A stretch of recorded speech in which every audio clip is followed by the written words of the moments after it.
Good afternoon, everybody. Welcome to Reality Check Online Radio. Cold day in Cape Town, especially Mitchell's Plain. I came from Woodstock. Wind is going crazy. In studio with us today, we've got two gentlemen, Mr. Paul Bester and Mr. Gilmore Kolbe. They represent the Provincial Executive Committee of the National Coloured Congress. Welcome, and thank you for joining us in studio. And I'll just go over to Paul firstly. Paul, tell us more about you, where you come from, like I normally say, where you hail from, and a bit about yourself. Good afternoon. Thanks for having us here today and on Reality Check Radio. I mean, Reality Check is one of our, call it our sister partners, and we listen to you, you guys, listen to us, and we form this relationship. So my name is Paul Bester. I come from the area of Eysterplaat, Milnerton, was born there, and from a young age, I had these questions on the establishment. I would ask my mother when I was a small boy, like, why was it that I and her can drive in a bus? Only us and maybe another one or two white people in the bus, but the whole top is full of colored people. Can't the old lady sit there and my mother would say, kyk, ons kan nie, dis die wet, dis net hoe dit is, ons mag dit nie verander nie. And I could never understand the law, but as a young boy, you grow up, you follow your father and your mother, and don't question it, but it doesn't resonate well with me, man. And as I grew up and I was about 19 years old, I saw a video of the forced removals in District 6. And one of the specific videos that struck me was when they demolished the buildings with like a crane with a ball. They demolished this. And there's a specific video where a lady runs out with a baby in her hand, and the shot that was taken, I don't know, I can only think that maybe it was a police or somebody with a camera. The camera is past her inside the house. And you can still see the pots and pans and home, still in the house whilst they are demolishing, and the lady runs out. And to me, I felt that's just unfair. How is that even possible that you chase people away like that? Their earthly belongings is still in the house and you're breaking it down. And I couldn't understand why was there a law by a minority to protect itself from a majority? I could never understand that.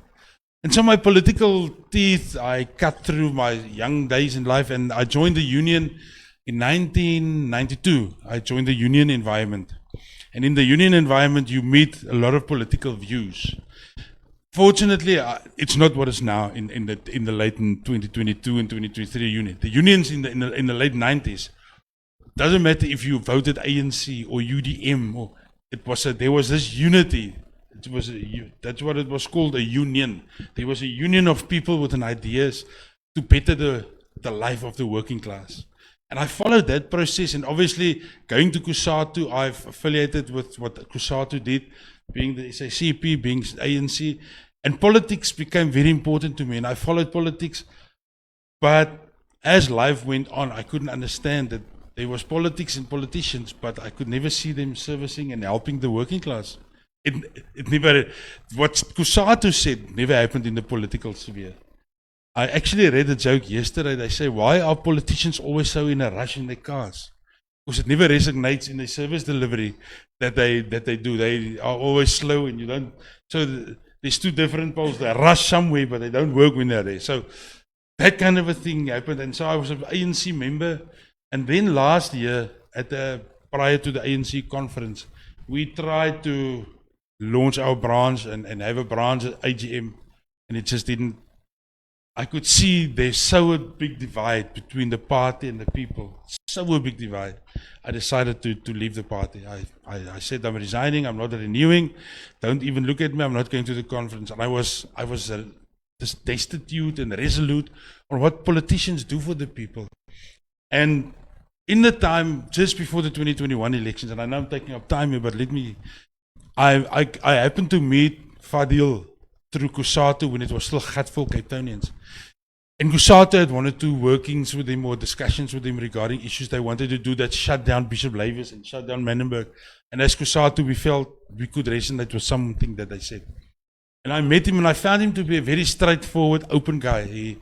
Hy het die slange gehang, soos hulle sê. And I could resonate with him. And then when I left the party just early in 2023, I started to look around, and because I still feel I can do something for politics.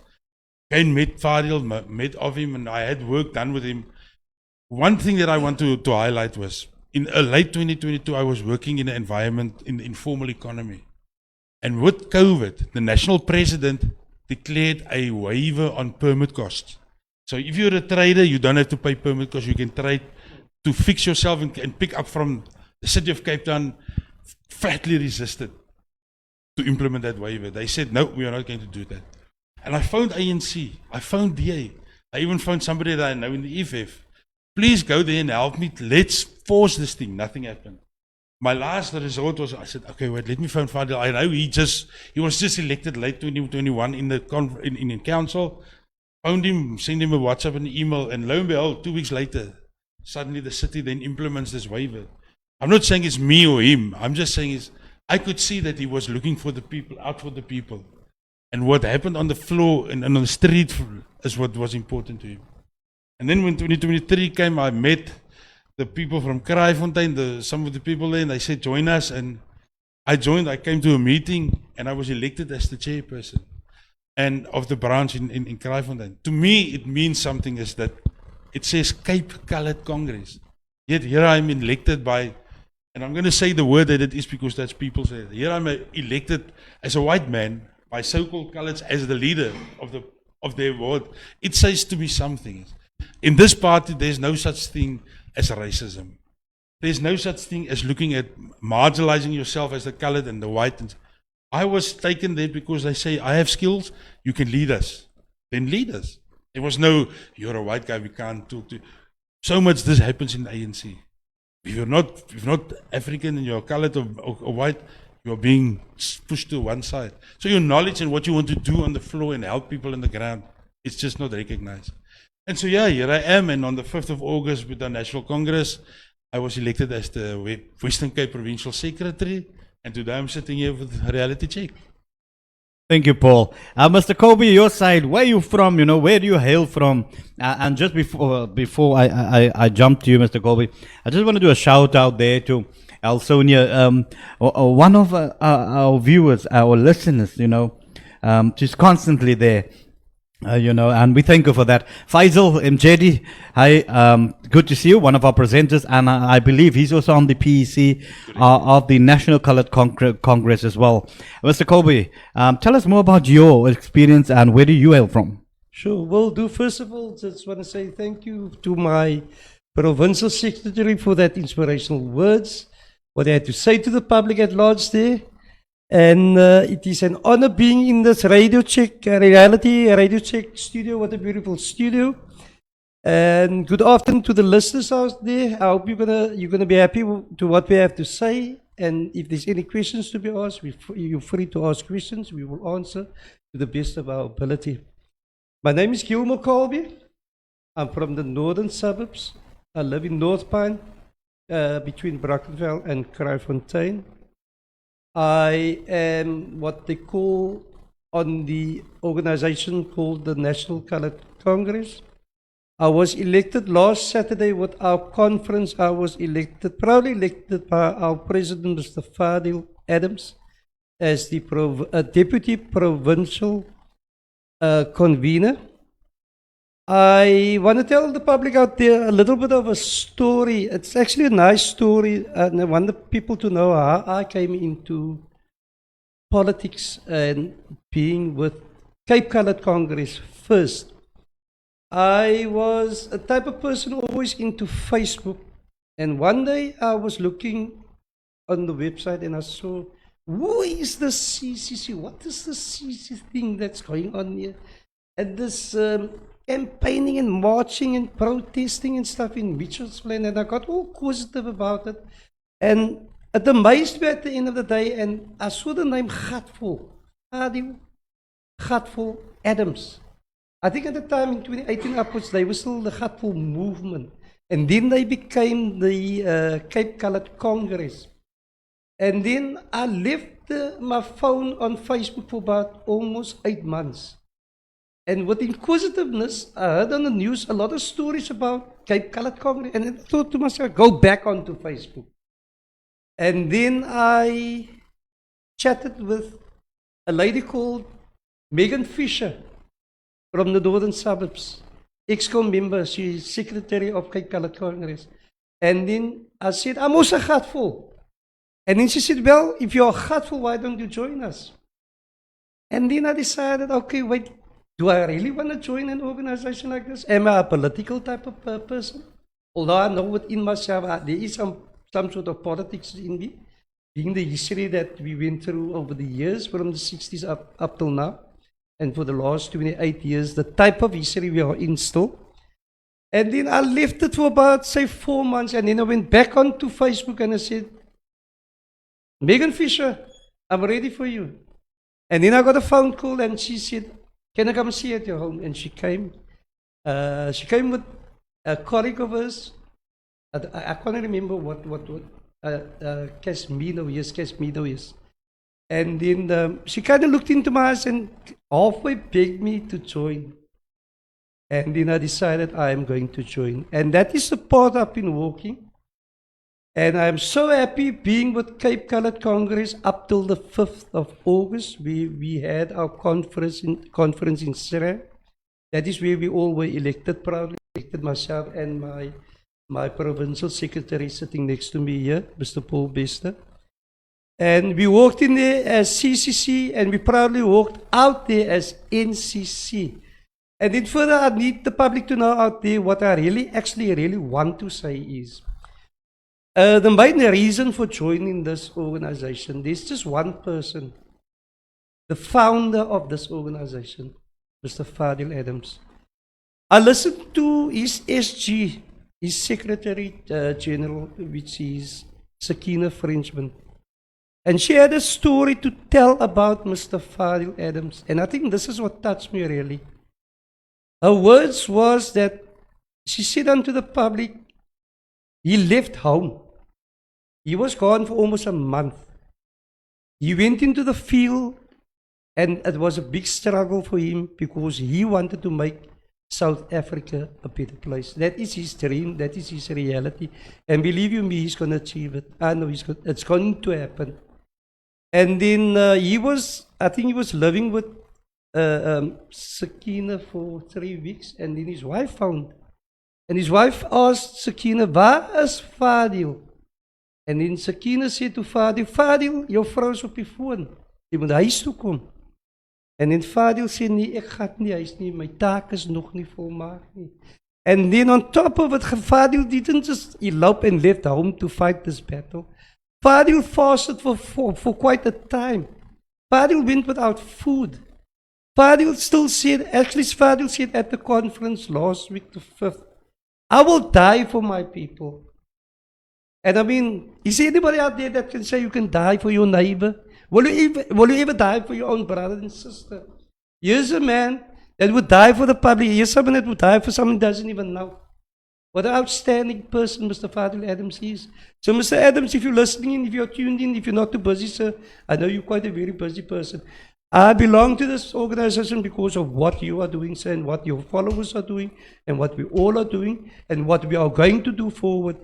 Then thirdly, what I want to touch base on, it's like my provincial secretary was talking about those years. I remember I was born in 1965, I would say in the early 70s. There was an organization called the GG. Now GG means government group.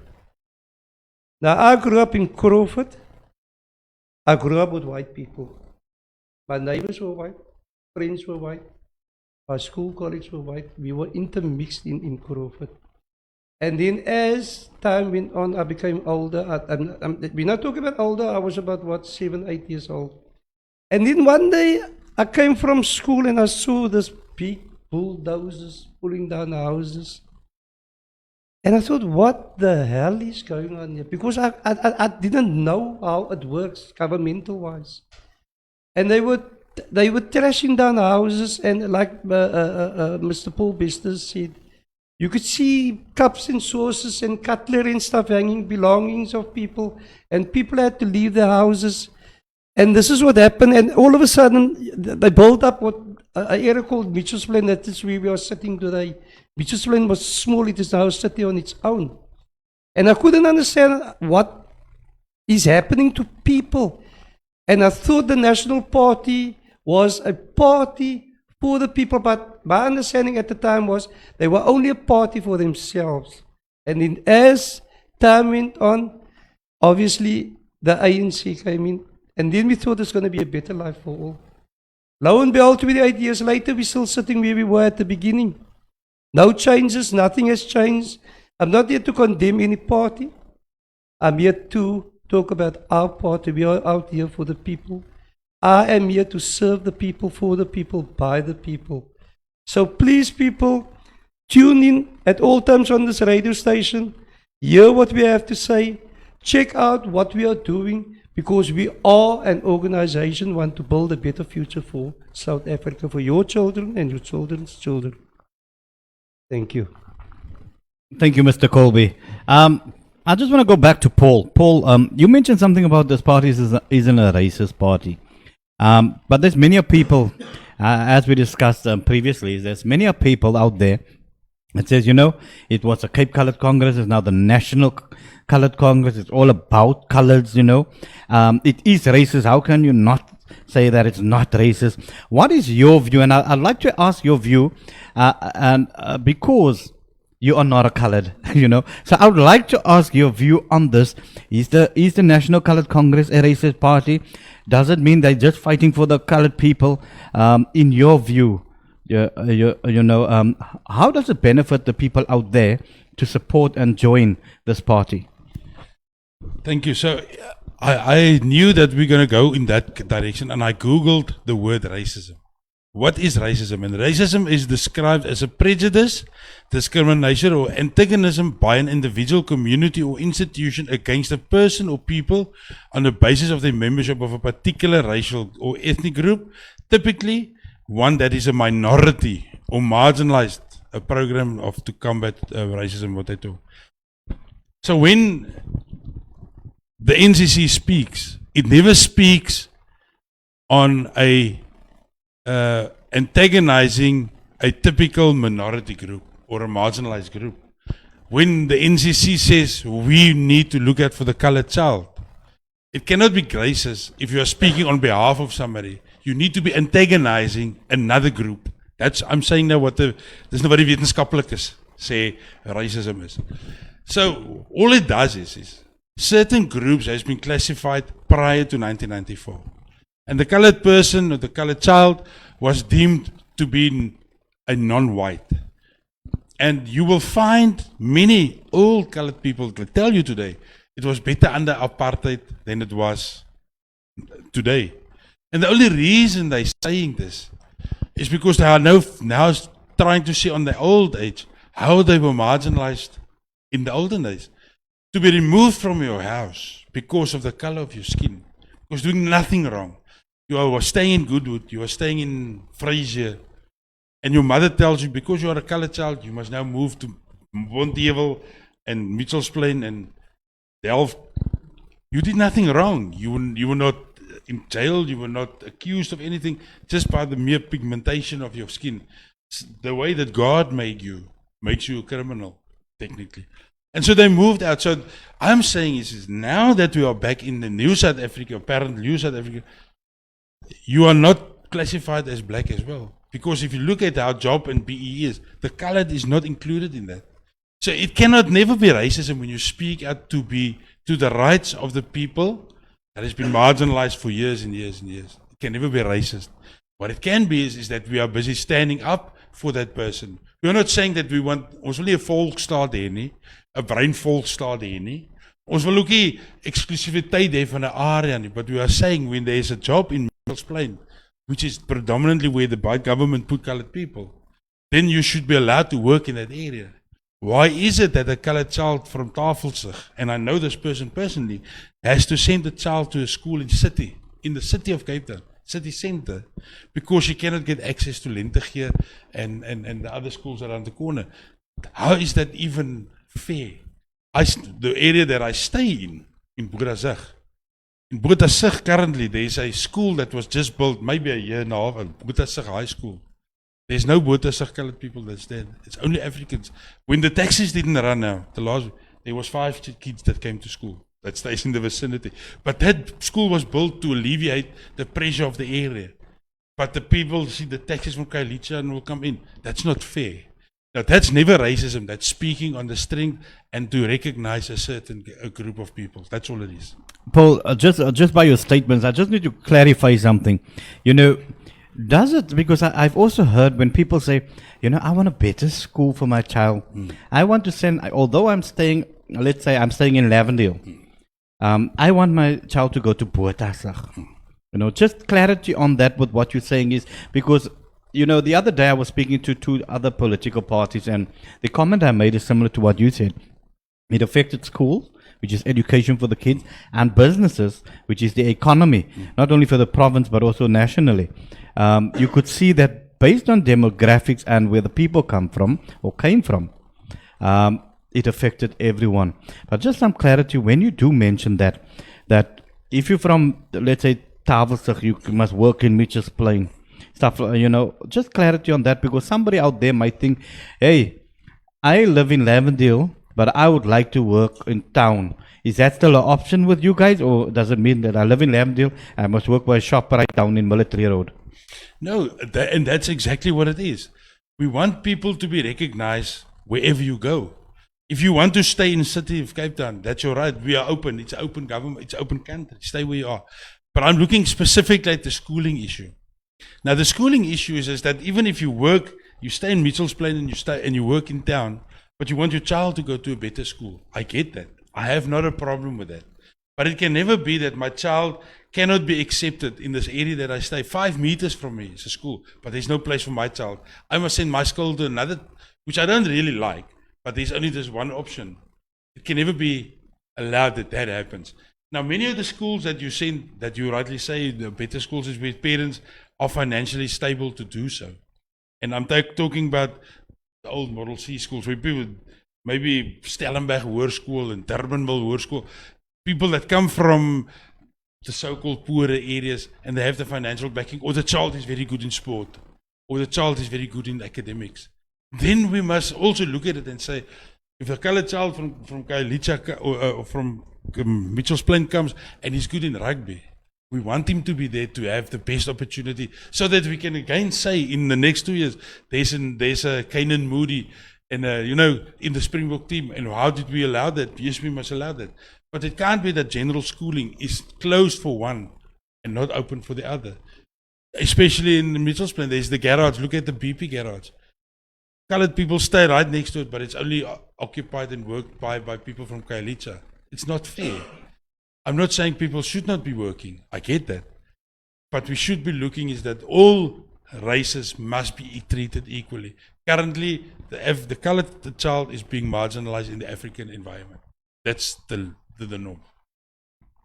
Thank you, Paul. Let me jump to Mr. Kolbe. And why I want to ask Mr. Kolbe this is that, there is this notion that, and you mentioned that you're from the northern suburbs, that the coloreds in the northern suburbs is a different type of colored. So southern suburbs are the ones suffering, and the northern suburbs is the upper class. And Paul, why I'm saying that is, is that when people generalize, and even government has come to that point that they look at northern suburbs, and when the children, colored children, do apply as previously disadvantaged, do you think that government takes the northern suburbs coloreds and their mindset and say, you guys are not previously disadvantaged anymore? What do you think about the 2 different type of coloreds that I just mentioned? You know what, I was actually expecting this to come up. It's been asked so many times. Actually, it's asked now in studio as we were sitting here. I've heard this before. Me personally, living in northern suburbs, as I said earlier on, I live in North Pine. North Pine is an area where you have a second-class type of people living in North Pine. and surrounding areas like Protea Pines and Protea Heights and part of Kraaifontein and Brackenfell and so on. But at the end of the day, it's not about how much you earn. All of us are still marginalized, sir. You are not going to get away from that. May it be southern suburbs, northern suburbs, whatever suburbs we're talking about, we are in a phase and we are in a time where we've been marginalized from way back up till now. And we as the NCC, we want to eradicate marginalization. We want to put a stop to all this unfairness, corruption. We want, as I said earlier on, I said that we want to make and build South Africa into a better place, less suffering, less poverty, less oppression, more availability on things that people should get. So we need the people out there to open up their eyes to really see who is the party really fighting for the people out there, especially the people that's been suffering all these years. There are people that has none, and there are people that do have a little, but it doesn't matter who's got what. We're all in this boat together. So being marginalized is not for everybody, because there are people in this country, in South Africa, if I might say it in this way, Mr. Bester, sorry for saying this, you are white, but I've got to say this. For the white population, all these years, I doubt there's ever been marginalization. It's mostly on the colored side. And now we seem to be oppressed by the oppressors, by the opposition that are pushing us further down. And for this we had enough. And sorry for saying this, we are gutful. So we're gonna make our mark. We're gonna prove a point, and we build a foundation where we are building up further to achieve what we really want to achieve. So as time goes on, please follow us. Look at what works we are doing, what we are doing for the public out there, and standardize that we really want to make a difference in South Africa, not just for the colors. We are saying for the people, by the people. When we say for the people, it means all races, white, black, colored, Indians, you name it. So, number one, we're not racist, and number two, we want to eradicate marginalization. Thank you, Mr. Kolbe. It seems that there is a Nazarene Goliath that's definitely agreeing with you, clapping hands and everything there online.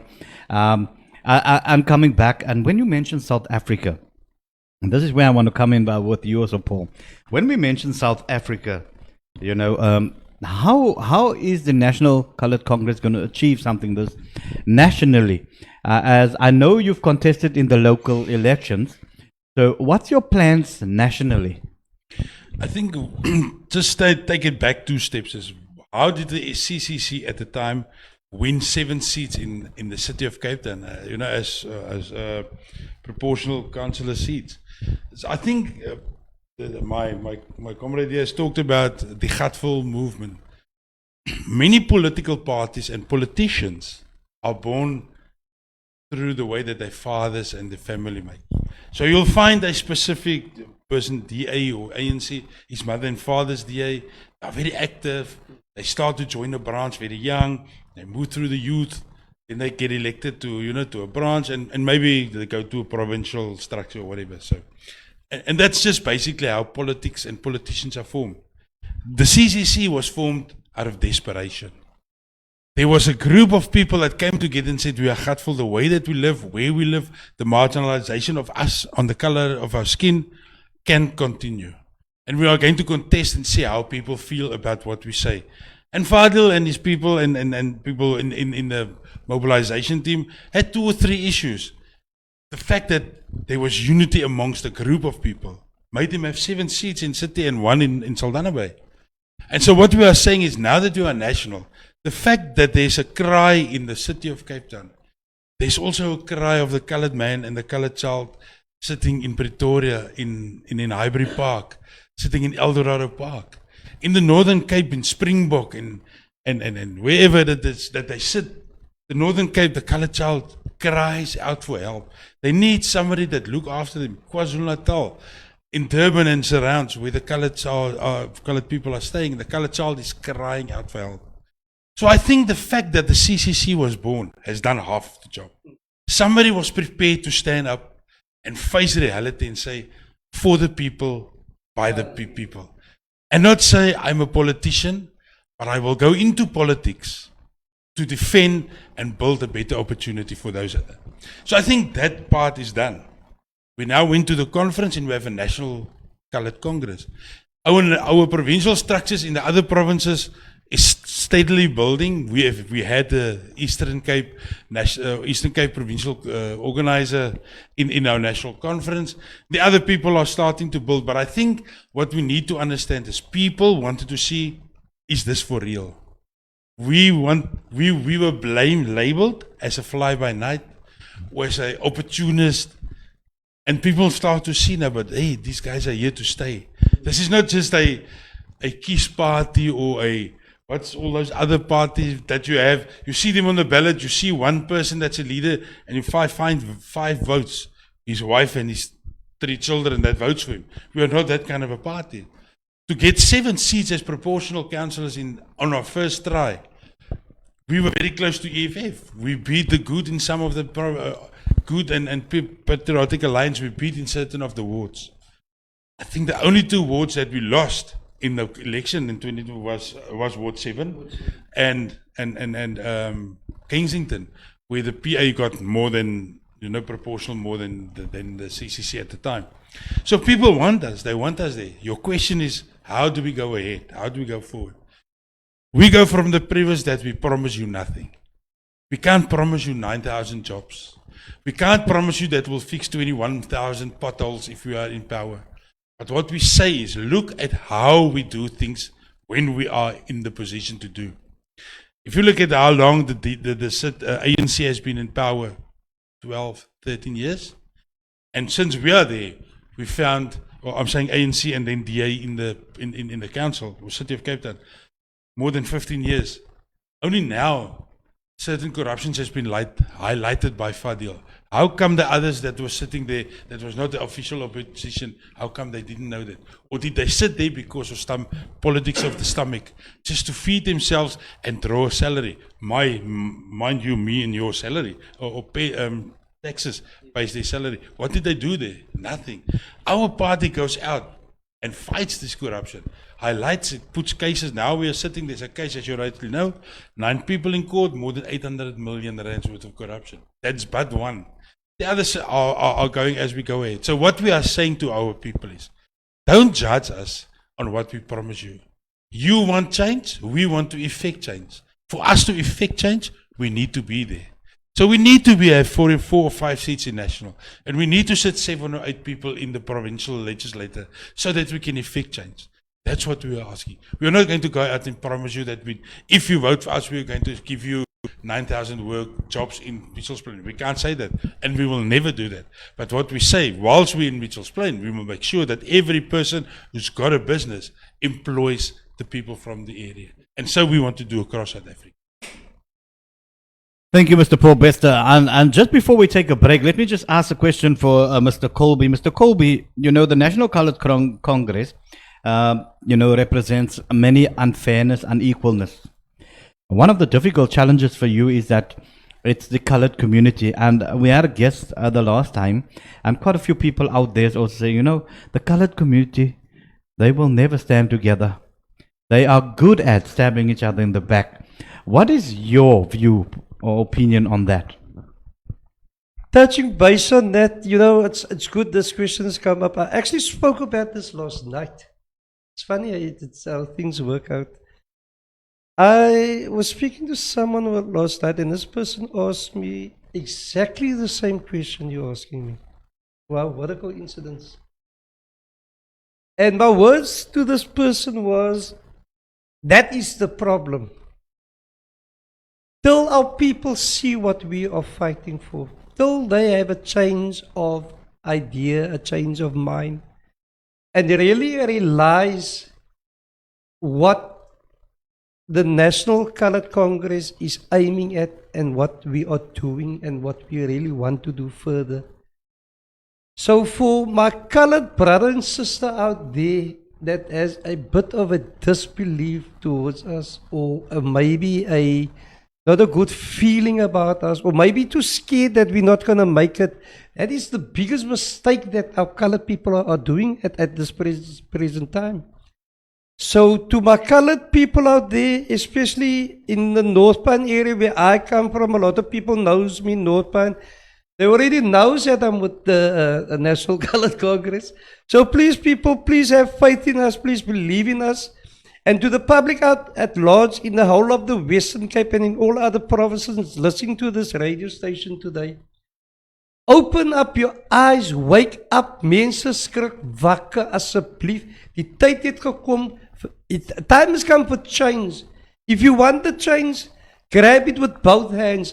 And it is only the National Colored Congress that's going to give you that chance. So please take the opportunity. We're going to say it over and over and over again. And believe you me, you are going to vote for us because you're going to see within the next few months what we're really going to do. But there's a lot of change we're doing. Just watch us, watch the space, and do what needs to be done. Thank you. I see Paul is excited to mention something. Paul, over to you. Thank you. Your question, man, resonates well because when you go into the white communities, they'll tell you the same thing. White people can never be united. They're very fragmented. You'll find white guys in ANC. You'll find white guys in EFF. There's even white guys in Freedom Front. The exact same thing that people are saying, colored people, we can never stand together. They say in the white community. And white people and colored says, yes, it's African. Kyk hoe staan hulle saam. They won all together. But even them, they say, look at the white people and the colored people. They always stand together. We can never stand together. We are always in ANC of FF. So I think it's a mindset that each and every race group has. And I think Indian people say the same. They say, look, we can never stand together. Otherwise we would have won KwaZulu-Natal, but it's in the hands of the ANC. That kind of a talk. So my point that I'm making is, I think that's it's the right word. It's a pipe dream that there will be unity amongst a certain group. Because people inside that group will always say that what you are saying. And what you are saying is that we can never stand together. There's this notion of and. What I'm wanting to say is this. As the NCC, we are saying, doesn't matter who you are. If you are marginalized, let's stand together. I can take you to squatter camps now, where white people stay, where Indian people stay, where colored people stay. It's not that it's a certain race group that's marginalized. Marginalized people suffer. And the race and the color of your skin has got no bearing on it. The only thing is that a certain race group, the NCC, the colored child, decided to take the lead. Hulle het die perde ingespan. Kom ons spring op die wa en ry saam hy wa. That's what I'm saying. Die perde is ingespan deur die colored persoon. And they called it the NCC. But as white person, black person, Indian, you are marginalized. Jump on the wagon. Be part of the solution as opposed to standing on the sidelines and shouting, what you think. Just become part of the solution. That's it. Thank you very much, Paul and Mr. Kolbe. We'll go for a break. We'll be back in about 10 minutes. Don't go anywhere. I see there's quite a few people viewing and listening. Don't go anywhere. We'll be back in 10 minutes. We're going to go back and deeper into, what the National Colored Congress represents, the way forward for them, and also the people, with no salary, what they actually want to achieve for their community, for their province, and for the nation. We'll take a break. We'll be back shortly in 10 minutes. Get your questions ready. If you're listening online, go onto Facebook, our Reality Check page. Go type your questions, and we'll ask our guests in studio. We'll be back in 10 minutes.